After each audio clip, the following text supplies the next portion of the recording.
Bonjour à tous et bienvenue dans le 4e épisode du podcast Filles du Monde. Aujourd'hui, on va aborder une nouvelle thématique qui est la santé mentale, notamment en entreprise. Et pour ça, on a une invitée spéciale. Bonjour Aïssatou. Bonjour Abby. Merci d'avoir accepté de participer à cette émission. Donc, avant de commencer, j'ai un petit quiz pour toi. D'accord. Donc, tu auras le choix entre deux options. Alors, Dakar ou Abidjan? Dakar. Dakar ou New York? Dakar. Tu es plutôt ville ou campagne? Campagne. Tu es plutôt lève-tôt ou couche-tard? Couche-tard. Tu es plutôt sucré ou salé? Sucré. Difficile. Et tu préfères être au devant de la scène ou en coulisses? En coulisses. Et si tu avais un super pouvoir, ce serait quoi? De voyager partout. Être une fille du monde. Être... Merci Aïssatou. Alors, avant de poursuivre avec le thème d'aujourd'hui, je voulais qu'on revienne sur le précédent podcast. D'accord. Donc, j'avais échangé avec Roudia sur la confiance en soi. D'accord. Et elle nous avait partagé une citation. Et j'aurais aimé avoir ton avis sur cette citation. Donc, la citation qu'elle nous avait partagée, c'était un proverbe chinois qui disait « Ne crains pas d'avancer lentement, crains seulement de t'arrêter ».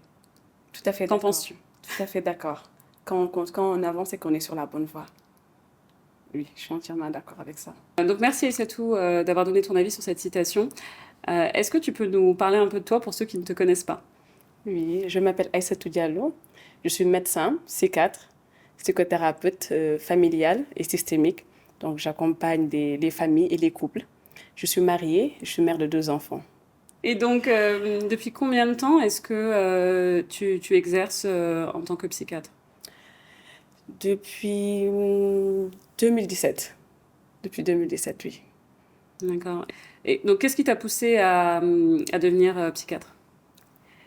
J'ai un ami qui dit souvent qu'il y a ceux qui sont psychiatres et ceux qui font la psychiatrie. Moi, je pense que je suis psychiatre. Avant même de faire la psychiatrie, j'ai toujours eu cet intérêt envers l'autre, envers l'être humain, comprendre la complexité de l'humain dans sa pensée, dans ses émotions, dans sa façon de faire. C'est quelque chose qui m'a toujours intriguée. Je pense que ce qui m'a fait choisir la psychiatrie pour comprendre l'autre et être là pour l'autre.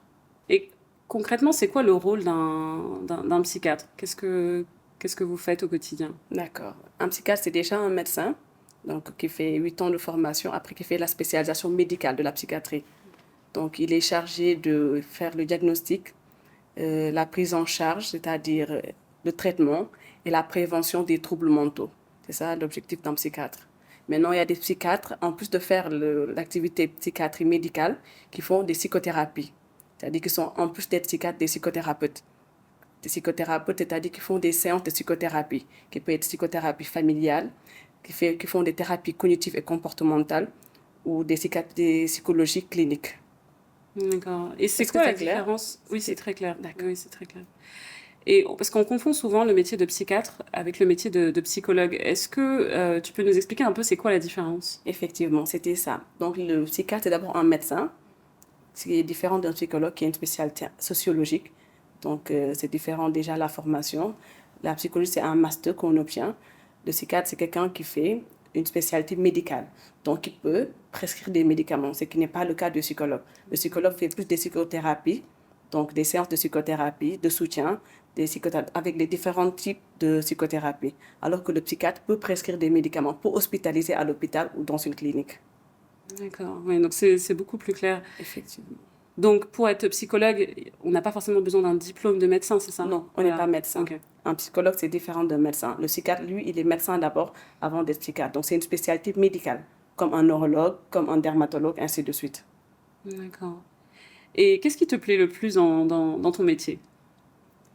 Je pense que ce qui a fait que j'ai choisi la psychiatrie, c'est d'être là pour l'autre. D'être vraiment là pour accompagner l'autre, d'aider l'autre à avancer, à guérir de sa souffrance, de son mal-être. C'est particulièrement ce qui me plaît dans ce que je fais. Et qu'est-ce qui est le plus difficile en tant que psychiatre? Parce que j'imagine qu'il y a quand même beaucoup de patients qui viennent avec des problématiques parfois qu'on n'a pas vraiment de solution. Oui. Donc, est-ce que c'est pas difficile justement au quotidien de pouvoir, de vouloir aider les gens, mais de pas forcément pouvoir le faire, en tout cas, aussi rapidement et aussi simplement qu'on aurait peut-être aimé le faire? Oui, je rebondis sur ça. Ce qui est difficile parfois, c'est ce retard de prise en charge. Des fois, les gens tardent à consulter, à aller voir un psychiatre. C'est cette stigmatisation qui est derrière, qui fait que les gens tardent à venir voir un psychiatre. Et effectivement, ça retarde le traitement, ça retarde le rétablissement. Donc, c'est ce qui est vraiment difficile. Cette méconnaissance de la psychiatrie qui fait que les gens n'arrivent pas très tôt à l'hôpital, ou bien en tout cas au cabinet d'un psychiatre ou d'un psychothérapeute. Donc tu penses que la psychiatrie, c'est une thématique qui est quand même assez stigmatisée en Afrique. Enfin, je prends le cas du Sénégal, par exemple, parce qu'on est ici. Est-ce que c'est une thématique avec pas mal de préjugés? Oui, énormément de préjugés.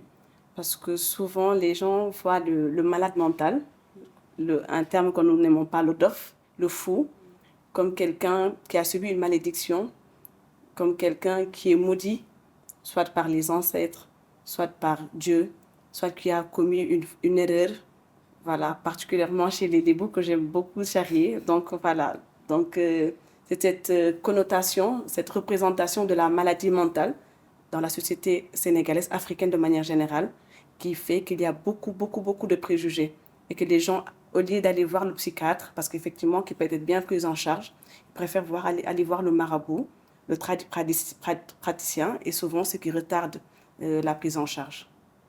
Est-ce que tu peux nous dire ce que c'est une maladie mentale, en fait? Qu'est-ce que c'est concrètement? Comment on reconnaît une personne qui est malade mentalement? Peut-être avant de parler d'abord de maladie mentale, on va parler de santé mentale. Définir c'est quoi la santé mentale. Et effectivement, ce qui n'est pas, quand cette santé mentale est détériorée, on parle de maladie mentale. Donc la santé mentale, c'est un état de bien-être, de bien-être psychologique, c'est-à-dire la pensée, émotionnelle et sociale. C'est-à-dire ce qui nous permet d'être bien soi-même, de pouvoir s'accomplir, de pouvoir atteindre ses objectifs, de relever les défis de la vie et de pouvoir être avec les autres. Donc c'est ça la santé mentale. Donc quand ces éléments sont perturbés, aussi bien la pensée, les émotions ou le comportement avec soi-même et les autres est perturbé, là on parle de maladie mentale. Donc il y a plusieurs types c'est toute une panoplie, des troubles mentaux. C'est comme on parle en fait, d'une maladie d'un organe, d'un système. Donc c'est beaucoup de troubles qui sont là. Et donc la prise en charge se fait souvent tardivement. C'est ce que j'ai retenu du coup de... Effectivement, les gens viennent pas très tôt. Souvent, et voilà, ils passent par beaucoup de marabouts, par beaucoup de choses, en tout cas, culturellement reconnues, adaptées à notre société, à notre représentation, encore une fois, de la maladie mentale, avant d'arriver chez le psychiatre. Et souvent, quand ces personnes-là arrivent dans, à l'hôpital, comment ça se passe en fait? Parce que j'imagine que c'est un stade quand même très avancé. Est-ce qu'à ce stade-là, toi, en tant que psychiatre, est-ce que tu peux encore les aider, ces personnes-là? Oui, c'est possible. C'est possible. C'est déjà le fait de venir, c'est déjà un très grand début. On l'a pas souvent. Les gens tardent, comme je dis tout tantôt, les gens tardent à venir. Maintenant, effectivement, il y a plusieurs types de maladies mentales. Il y a les psychoses aiguës, il y a les psychoses chroniques. Donc, dans les psychoses aiguës, des fois, on peut bien évoluer et se rétablir. Dans les psychoses chroniques, en tout cas, on peut avoir une amélioration, une nette amélioration avec le traitement médicamenteux. Après, maintenant, il y a un traitement psychothérapique, social après qui vient. Et c'est quoi les idées fausses qu'on a beaucoup de la psychiatrie? Parce qu'en général, on se dit, bon, euh, on va faire appel à un psychiatre, c'est vraiment si on se rend compte qu'on a essayé beaucoup de choses, ça n'a pas marché. C'est un peu la dernière solution. Euh, Est-ce que du coup, toi, en tant que médecin, est-ce que tu peux nous dire à quel stade, justement, il faudrait se prendre en charge et peut-être consulter un psychiatre? D'accord. Maintenant, pour les idées fausses, déjà, je réponds à ça. Je profite déjà de l'occasion pour vraiment faire un plaidoyer sur ça. C'est que tout n'est pas dépression. On a l'habitude en Afrique, en tout cas au Sénégal, de penser que maladie mentale est égale dépression. Alors que la dépression est juste une maladie mentale, c'est un trouble mental parmi toute la panoplie des troubles mentaux. Et qui a une manifestation bien distincte, bien définie. D'accord? Donc, la dépression n'est pas égale à la maladie mentale. Ça, c'est important, vraiment, je tenais à le dire, parce que souvent, les gens arrivent dans nos bureaux, quelqu'un qui fait une psychose chronique, une autre pathologie, et ils nous disent, il fait une dépression, alors que c'est quelque chose qui n'a rien à voir avec la dépression. Vraiment, la dépression, c'est une entité bien définie, bien connue, avec ses manifestations propres. Également, ce qu'on dit, dof douer, ça, on a l'habitude de le dire, le fou ne guérit pas. Il y a des pathologies mentales, des maladies mentales qui guérissent. C'est-à-dire, comme la dépression, je vais même revenir sur ça, on peut guérir de la dépression. On peut faire une dépression, ne pas aller bien, vraiment être triste, ne plus avoir envie de vivre, faire des tentatives de suicide. Et pourtant, après consultation, après un traitement médicamenteux, des psychothérapies, la personne peut se relever, reprendre sa vie et continuer. C'est possible. Donc vraiment, ces idées fausses-là, c'est important. Oui, non, c'est vrai. En fait, on a l'impression que quand une personne, elle est déprimée, elle va jamais s'en remettre. On se dit que, bon, elle restera comme ça, peut-être toute sa vie. Et c'est un peu aussi l'état d'esprit des personnes déprimées. Souvent, elles ont l'impression que le monde s'effondre et qu'il n'y aura jamais de solution à leurs problèmes. C'est cela la manifestation d'ailleurs de la dépression. Mais effectivement, avec le traitement, c'est possible de se sentir mieux et de guérir de cette maladie-là. C'est bien possible. Maintenant, l'autre idée fausse également, c'est le réobodof. Souvent, on a tendance à penser que on néglige la maladie mentale, le comportement, parce qu'au-delà des troubles mentaux, on peut avoir ce qu'on appelle des personnalités pathologiques. C'est-à-dire des gens qui ont un mode de fonctionnement pathologique et qui sont dans la société. On pense que cette personne est impolie, indisciplinée, alors qu'il a un trouble du comportement dû à sa personnalité pathologique. Donc ça également, c'est important de savoir. C'est vrai que si on n'est pas instruit par rapport à ça, si on n'a pas la bonne information par rapport aux signes, au comportement d'une personnalité pathologique, on peut passer à côté ou ne pas savoir. Et cataloguer les gens d'impolis, de personnes, de marginales, alors que c'est juste une personne qui est en souffrance, qui n'arrive pas à mettre un mot sur son mal-être. Donc ça également, c'est important. C'est très intéressant. Et je me posais la question justement, est-ce que une personne qui est anxieuse, qui a du stress, est-ce que c'est pas la même chose qu'une personne déprimée? Est-ce que parce qu'on entend souvent parler d'anxiété, de stress et de dépression. Oui. Est-ce qu'il y a une différence en fait entre tous ces termes? Oui, une dépression, le plus souvent, s'accompagne d'une anxiété. Et une anxiété peut évoluer vers une dépression. Mais effectivement, c'est deux entités différentes qui peuvent être intriquées par moments, mais qui sont quand même différentes. Donc, nous avons les troubles anxieux et le trouble dépressif. Le stress également, c'est une réaction normale de l'organisme. Maintenant, effectivement, quand il est permanent et quand il empêche l'individu d'évoluer, ça, on entre dans le cadre d'une anxiété et qui est handicapante et qui est pathologique. Oui, donc en fait, chaque être humain, on est tous confrontés à un moment donné de notre vie à du stress, à C'est de tout à fait l'anxiété. normal. C'est normal, voilà. Oui. Mais si c'est persistant, c'est là Et où... handicapant Et surtout. handicapant, c'est là où il faut vraiment chercher à se renseigner et peut-être consulter. Effectivement, demander de l'aide. D'accord. Et est-ce que c'est une thématique qui... La santé mentale, on en entend beaucoup parler, en tout cas de plus en plus, Effectivement. que ce soit sur les réseaux sociaux, à la télé, dans la presse. Est-ce que c'est quelque chose est-ce que c'est quelque chose qui est plus présent maintenant ou c'est juste que c'est plus médiatisé?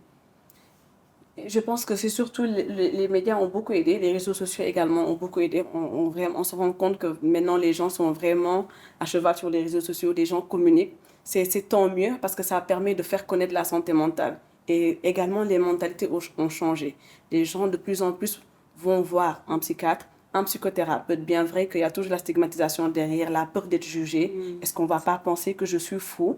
Mais les réseaux aident souvent à ce que les gens aient le courage d'y aller, d'aller voir un psychothérapeute et de se faire aider. Et qu'est-ce qui entraîne généralement des problèmes au niveau de la santé mentale? Il n'y a pas souvent un seul facteur déterminant pour la santé mentale. Il y a plusieurs facteurs qu'on peut retrouver. Premièrement, c'est les facteurs biologiques. Des fois, il y a ce qu'on appelle une prédisposition génétique. C'est-à-dire, s'il y a un membre de la famille qui présente un trouble mental, il y a 10% de risque qu'un autre membre en fasse. S'il y a un jumeau qui fait un trouble mental, particulièrement la schizophrénie, il y a 50% de risque pour l'autre jumeau de faire une schizophrénie. Donc il y a cette prédisposition génétique également. On retrouve également des perturbations hormonales biologiques. Ça également, c'est purement physiologique, c'est individuel. Au-delà de ces facteurs biologiques, on peut retrouver également les facteurs psychologiques personnels, c'est-à-dire des traumatismes des fois subis, surtout durant l'enfance, maltraitance psychologique comme physique, des abus, des viols.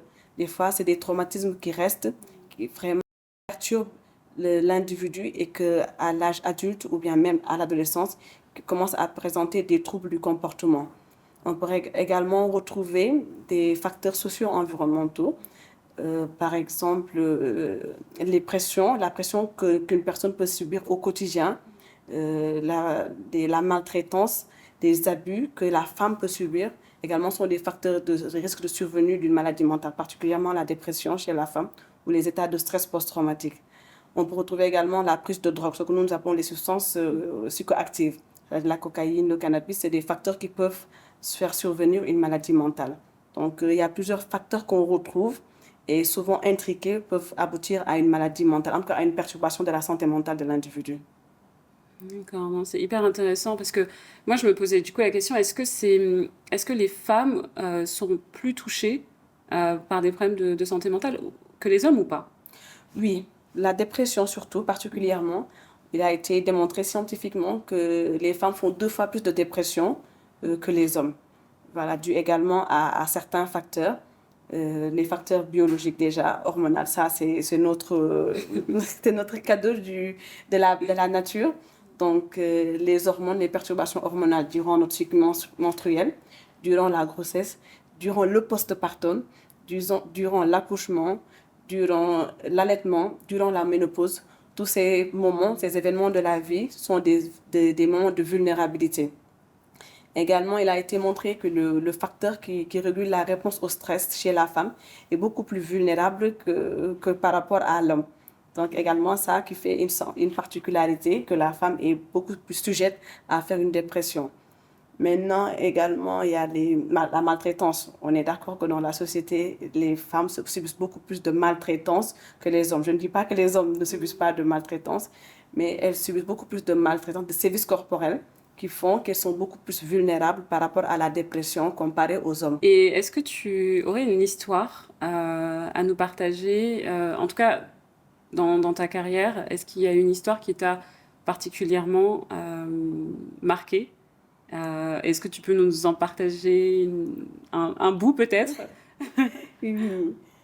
Je, je pense que je vais parler plutôt d'un patient, c'est un enseignant que j'ai hérité de mes collègues, parce qu'il avait déjà eu un suivi, un non suivi d'ailleurs.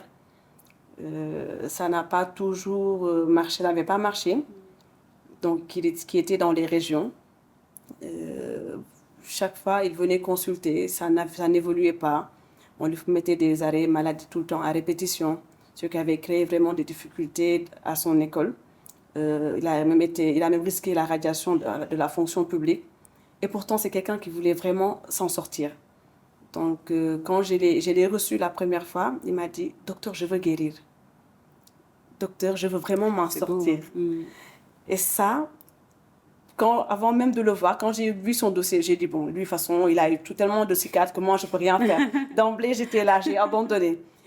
Mais quand il m'a dit, docteur, je veux vraiment guérir. Et ça m'a touchée. Et j'ai dit, je te fais la promesse qu'on va y aller ensemble. On a cheminé pendant 2 ans, 3 ans. On a pu avoir une affectation ici à Dakar. Maintenant, il enseigne ici à Dakar. Il a pu faire un concours, le concours des enseignants. Je ne connais pas ces crèmes, je ne connais pas exactement le mot. Il a réussi à son concours. Il a trouvé un logement. Là, il va se marier bientôt. Et j'ai grandi avec lui. Parce qu'au lieu je lui avais collé une étiquette comme quoi, beaucoup de collègues l'ont vu et que ça n'a pas marché. Mais lui, il le voulait. C'est sa volonté qui l'a aidé à guérir. Malgré vraiment le traitement des médecins, je pense que c'est au-delà des traitements, il s'est guéri lui-même par sa volonté. Et ça, c'est quelque chose qui m'a marqué.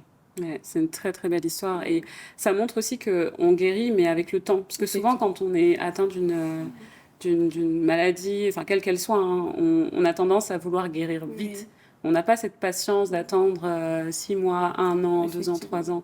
Et donc là, c'est vraiment l'exemple qui montre que c'est possible, mais parfois ça prend du temps, parfois c'est difficile. J'imagine qu'il est passé par plein d'étapes. Énormément. Mais il n'a jamais abandonné. Jamais, jamais, surtout ça. En tant que psychiatre, est-ce que le fait d'avoir ces réussites quelque part, parce qu'on a l'impression que le combat d'un patient, c'est le nôtre. Oui. Euh, Des fois, c'est difficile de se dissocier aux patients. Oui, donc tous les combats que les patients y mènent au quotidien, ça devient un peu, du coup, tes combats parce que tu les accompagnes à s'en sortir. Euh, qu'est-ce que tu retiens de tout ça? Qu'est-ce que ça t'apprend toi aussi du coup au quotidien? Parce que tu grandis avec eux. Oui. Et qu'est-ce que tu en retiens de tous ces parcours que tu as pu accompagner ces dernières années? Que j'ai fait le bon choix d'avoir fait la psychiatrie. Parce que c'était ça mon objectif. C'est pouvoir pas aider les gens, mais les accompagner. Parce que j'ai dit souvent aux patients, le travail, c'est pas moi qui vais le faire. Vous allez faire le travail, on va y aller ensemble. Parce que vous avez dit psychiatre, mais également je suis psychothérapeute. Donc ce que je dis à mes patients, à mes clients, c'est que je vais pas faire le travail à votre place. Je vais vous accompagner à trouver la force qui est en vous pour aller mieux. Donc ça me reconforte dans ce choix-là d'avoir fait la psychiatrie, d'être psychothérapeute et d'accompagner les gens. Ouais. Donc ça reste vraiment de l'accompagnement. Oui. Donc c'est pas parce qu'on consulte que ça veut dire que tous nos problèmes vont être réglés. Non, effectivement, on ne fait pas de miracle. C'est pas de la magie. Non, c'est pas de la magie. Donc c'est vraiment un travail à faire sur soi, parfois sur plusieurs années, mais ça vaut le coup. Oui. Parce que quand on voit le résultat, notamment du patient Oui. dont tu viens de parler, on se dit, bah, ok, donc si s'il y a une possibilité de guérir avec le temps, bah, autant tenter en tout cas. Oui. Et dans le monde de l'entreprise, notamment, est-ce qu'il y a des signaux où on se dit, bon, bah là, il faut peut-être que j'aille consulter. Parce que c'est vrai que les dépressions peuvent être liées à plusieurs choses, les problèmes mentaux aussi.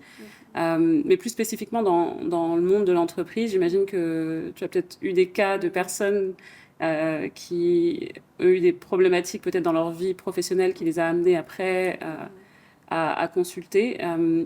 En général, c'est quel type de problématique dans le milieu professionnel?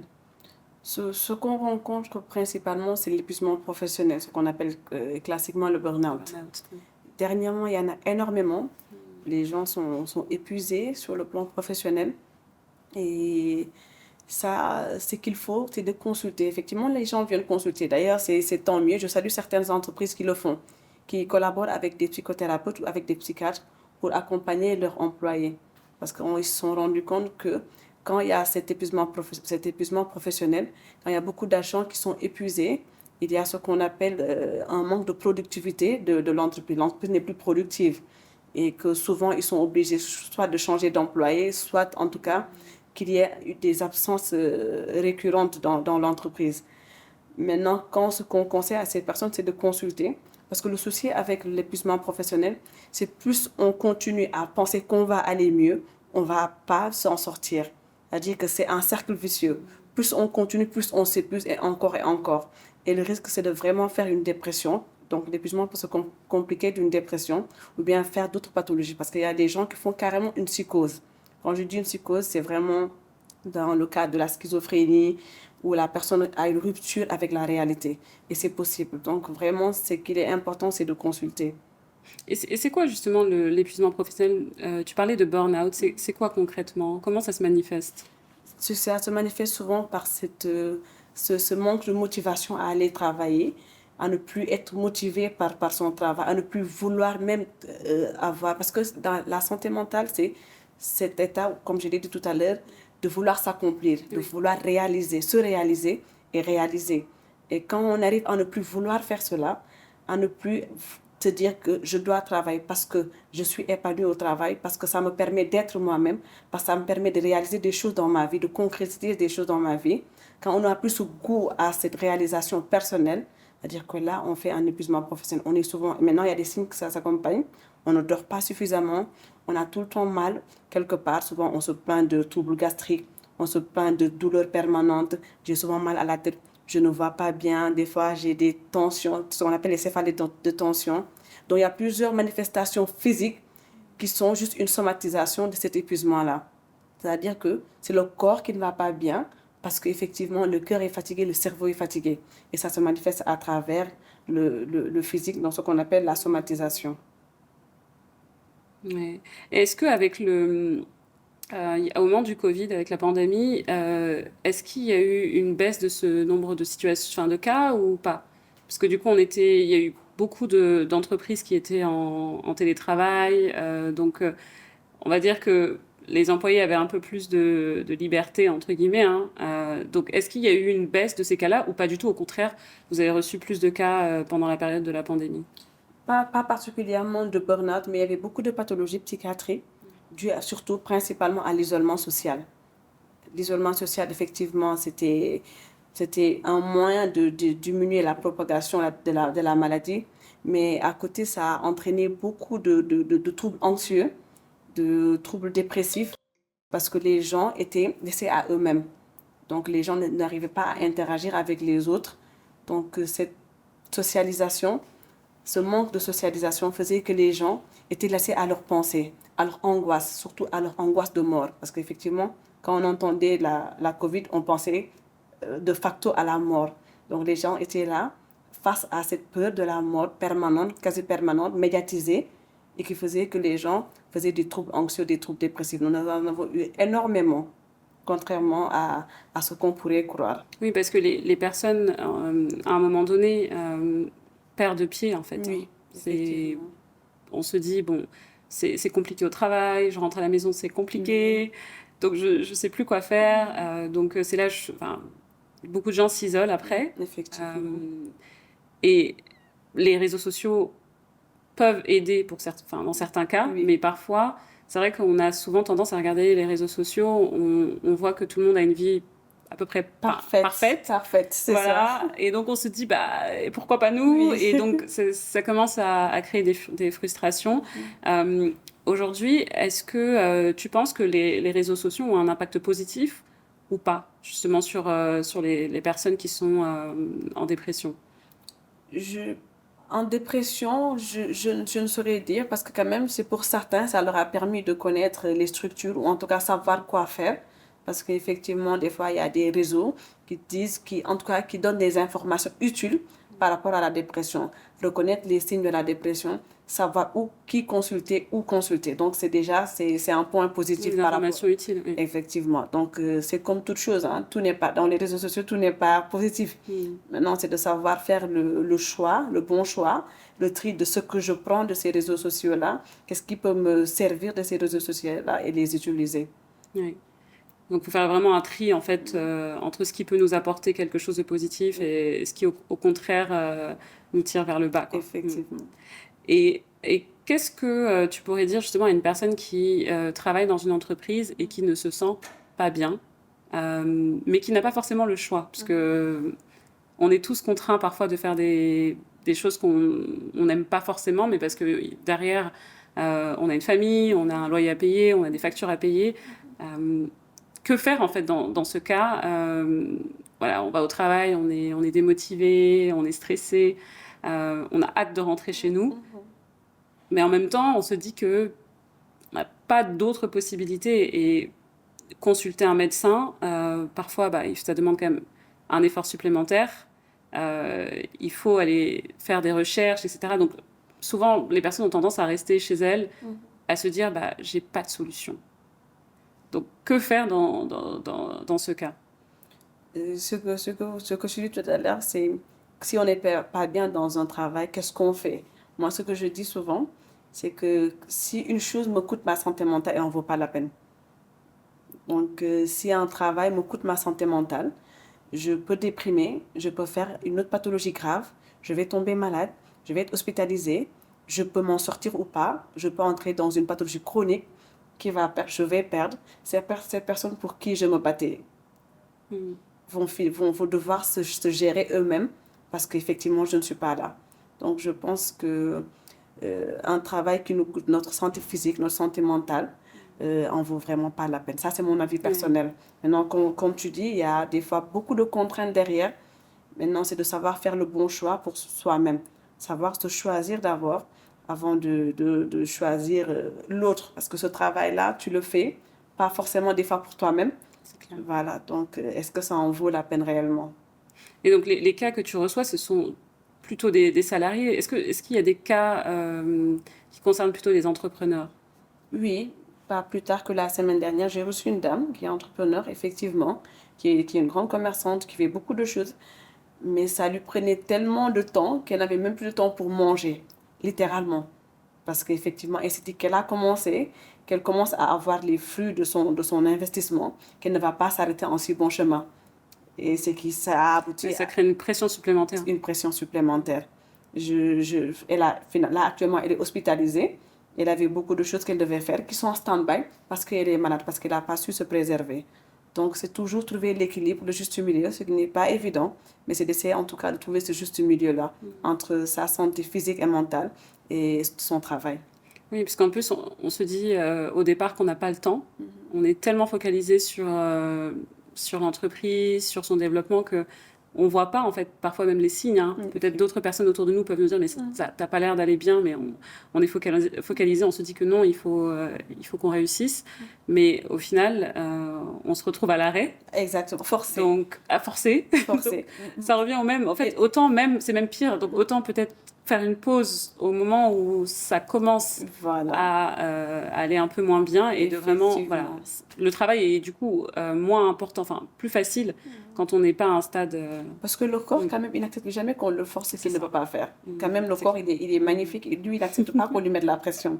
Donc, le corps, dès qu'il te dit arrête-toi, une fois, tu t'arrêtes pas, deux fois, tu t'arrêtes pas, la troisième fois, il va t'arrêter. Forcément, tu vas te coucher parce qu'effectivement, il a été créé ainsi. Il ne peut pas subir certaines situations de stress permanent. Donc, il va te dire, bon, soit tu veux pas t'arrêter, je t'ai envoyé des signaux, tu ne veux pas les entendre, donc moi, je m'arrête. Effectivement, forcément, on va plus pouvoir supporter son corps.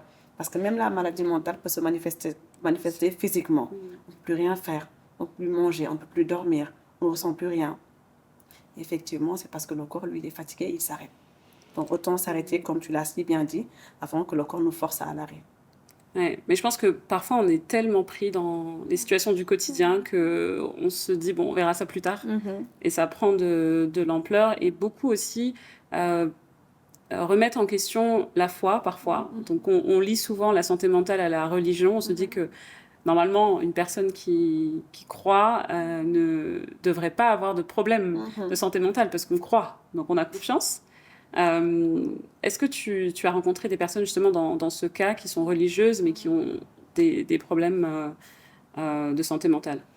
Oui, c'est important de savoir. Bien vrai qu'il a été démontré que les gens quand même qui ont la foi, qui sont vraiment portés sur la religion, ont une plus grande capacité de résilience. Ça, quand même, c'est une étude récente qui a été faite dans une université américaine qui a montré cela. Maintenant, ça ne veut pas dire qu'effectivement, si on a la foi, qu'on ne fait pas de maladie mentale. La maladie mentale n'a rien à voir. C'est-à-dire que la foi peut permettre d'avoir quand même une résilience face aux défis de la vie, face aux problèmes de la vie. Mais ça n'empêche pas de faire une maladie mentale. Ouais. Non, c'est vrai, parce qu'on se dit que souvent la santé mentale commence à se dégrader, c'est quand on fait face à des difficultés. Et qu'on n'arrive pas à les surmonter. Et c'est là qu'on commence à déprimer, qu'on commence à être anxieux, etc. Et parfois, si on ne traite pas cette problématique à ce moment-là, ça évolue pas forcément très, très, très positivement. Donc, si je comprends bien, même en ayant la foi, peu importe la religion, ça peut aider dans certains cas, parce que du coup, ça nous motive au quotidien, etc. Mais ça ne veut pas dire qu'on ne pourra pas ou qu'on ne sera jamais... Ce n'est pas une garantie. Voilà, c'est pas une garantie. Non, ce n'est pas une garantie. C'est ça. Mais c'est un travail aussi à faire sur soi-même. Parce que moi, de ce que je comprends, les patients, vous ne pouvez pas faire le travail... Enfin, voilà, les psychiatres, pardon, vous ne pouvez pas faire le travail à la place des patients. Vous aidez seulement. Oui. Vous donnez quelques outils pour que la personne puisse se reprendre Effectivement. en main. Effectivement.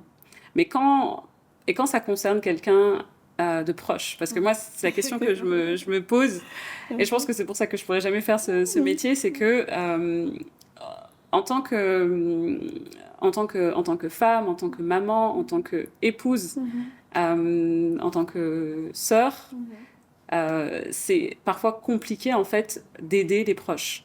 Effectivement. Donc moi, j'aimerais savoir comment tu fais quand tu as des personnes autour de toi qui demandent de l'aide. Est-ce que tu les renvoies vers tes confrères ou est-ce que tu les prends en charge?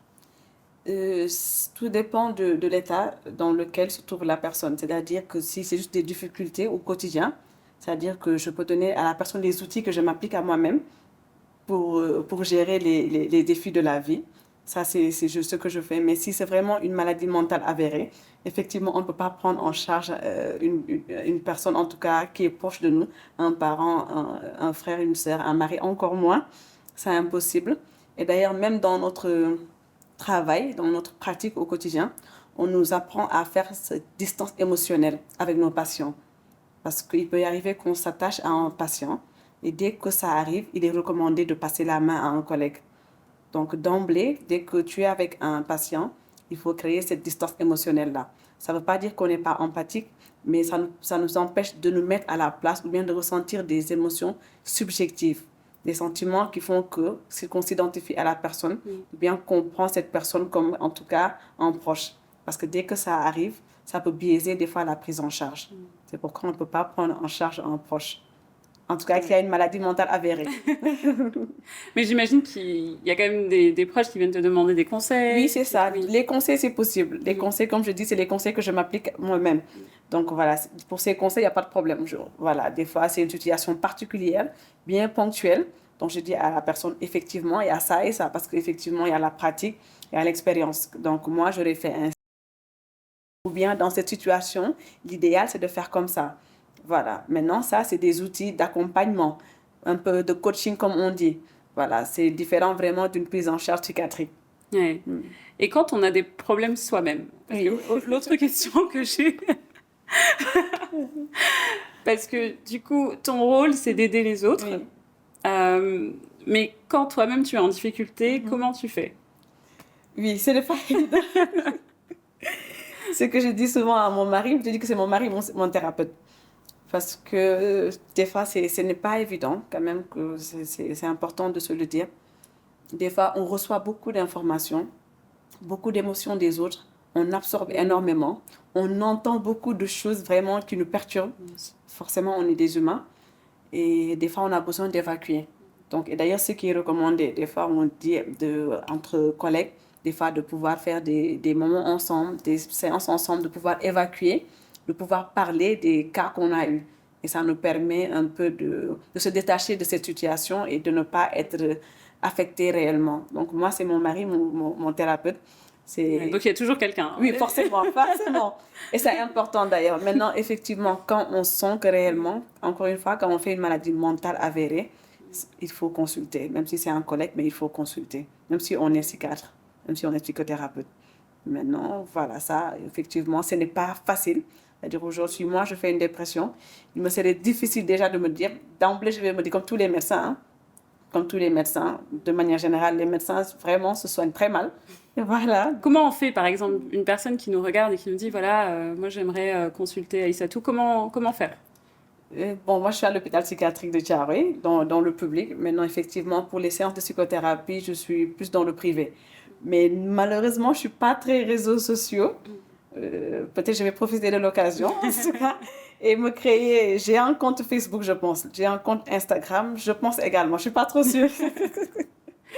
Voilà, donc je vais en profiter, je pense, parce que c'est important de nos jours, de ce canal de communication.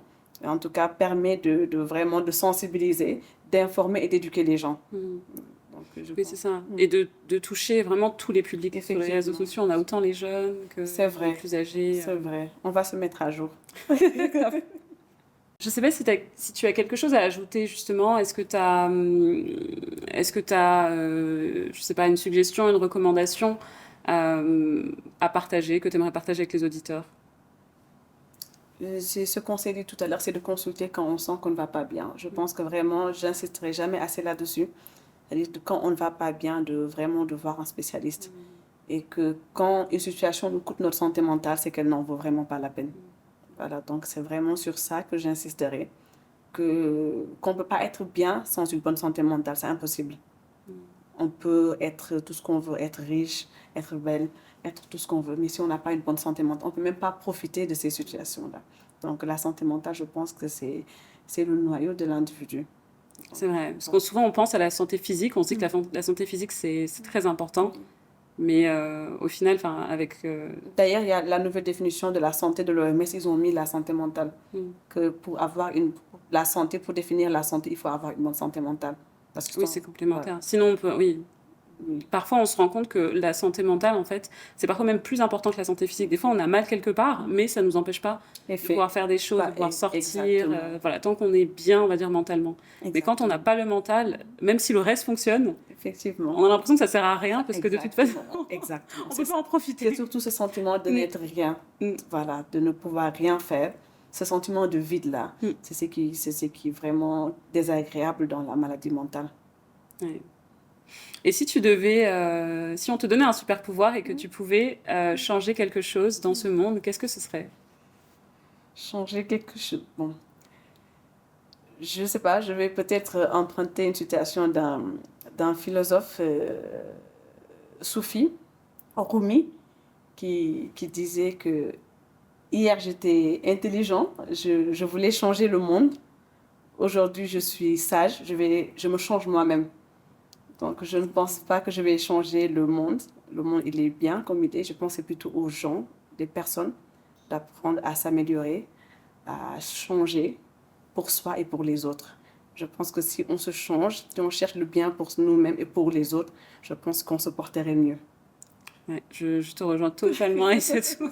Donc comme tu sais, dans Filles du Monde, notre objectif c'est aussi de connecter les femmes dans le monde entier. Donc on voulait savoir, est-ce que tu as quelque chose à partager avec les femmes du monde entier et tous nos auditeurs et qui sera repris dans le prochain épisode du podcast Filles du Monde? Oui, je pense que je vais vous laisser avec une citation d'Oscar Wilde qui dit « Soyez vous-même, les autres sont déjà pris ». Donc, voilà. Tout à fait. Je vais. Voilà. Donc, voilà. Donc, je pense que c'est le conseil que je me donne à moi-même et que je donne à tout le monde. Donc, d'être soi-même. Parce qu'on ne peut pas être une autre personne que soi-même. C'est vrai qu'on le sait, mais on a tendance à l'oublier. Effectivement. Il y a beaucoup de... avec les réseaux sociaux, on a l'impression qu'on doit tous être les mêmes. On doit tous avoir les mêmes objectifs, avoir les mêmes ambitions. C'est qui ne sera jamais le cas. On est spécial dans sa particularité, dans son individualité. Et c'est de le savoir et de ne pas être dans cette compétition avec l'autre. Donc la compétition, c'est surtout avec soi-même. Ouais. Et l'individualité aussi, c'est beau. Enfin, moi, je pense qu'on a chacun nos forces et nos faiblesses. Effectivement. Donc, il faut juste pouvoir les analyser et se dire comment je peux m'améliorer au quotidien et devenir une meilleure personne. Donc, la compétition, c'est avec soi-même. Exactement. Voilà. Oui, donc merci Aïssatou. Merci d'avoir accepté de participer au podcast Filles du Monde. On espère te revoir très prochainement. Inch'Allah. Merci à toi. Tout le plaisir fut pour moi. Merci d'avoir suivi le 4e épisode du podcast Filles du Monde. On vous retrouve bientôt pour encore plus de témoignages d'autres filles du monde. En attendant, n'hésitez pas à nous suivre sur les réseaux sociaux et à vous abonner à la chaîne YouTube. Merci, au revoir.